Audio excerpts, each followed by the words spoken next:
Kaikki alkoi vuonna 2006. Tarvitsimme Peabille lisää hyviä työntekijöitä. Nuoret eivät hakeutuneet rakennusalalle ja koulutuspaikkojakin oli liian vähän.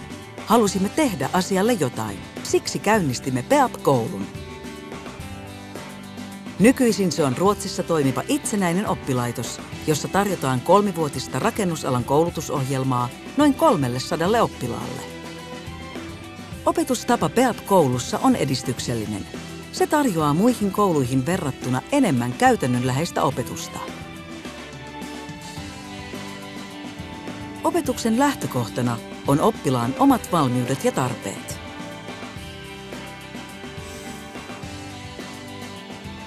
Opetus liittyy läheisesti ammattiin.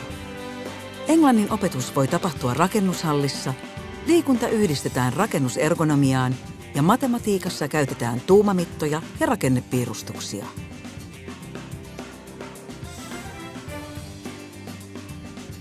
Opetukseen sisältyy olennaisesti turvallisuusasioita, ryhmätyötaitoja ja käytännön perusarvoja.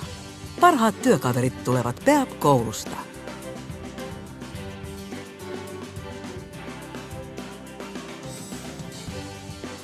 Olemme ylpeitä oppilaista. He valmistuvat hyvin arvosanoin, joista on heille hyötyä työelämässä.